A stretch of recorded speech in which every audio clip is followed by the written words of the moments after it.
খুলশী ১৩ নং ওয়ার্ডের ঝিলের পাড়ে দীর্ঘদিনের মাদকের রমরমা ব্যবসার বিরুদ্ধে এলাকাবাসী এখন রুখে দাঁড়িয়েছে।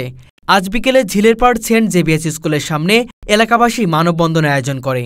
এ সময় এলাকাবাসী বলেন, মাদকের কারণে তাদের সন্তান এবং পরিবারের সদস্যরা মাদক আসক্ত হয়ে নিঃস্ব হয়ে যাচ্ছে।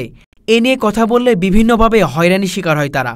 প্রশাসন বিভিন্ন সময়ে অভিযান পরিচালনা করলেও পরবর্তীতে মাদক কারবারিরা আরও বেপরোয়া হয়ে ওঠে। এ কাজে শেল্টার দেয় বিভিন্ন সময়ে ক্ষমতা থাকা রাজনৈতিক দলের নেতাকর্মীরা।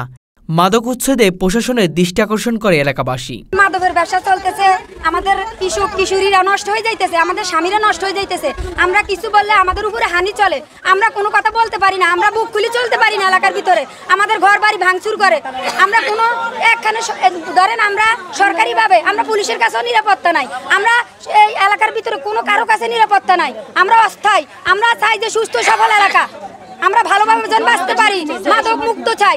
পুলিশ প্রশাসনের কাছে আমরা যে বলছি, পুলিশ প্রশাসন কোনো আইন ব্যবস্থা নেয়নি, এখনো নিবে বলছিল, কিন্তু এখনো কোনো আইনের ব্যবস্থা নেয়নি। মাদক ব্যবসা বাধা দিলে তো করে অত্যাচার করুক, এই আমাদের হুমকি হামকি দেয় মোবাইলে, আবার রাত কা যায় ইয়ালই কিরিস লই যে দাদাম গল্লি গল্লি ঘুরে আমরা করতে পারি না ডরে।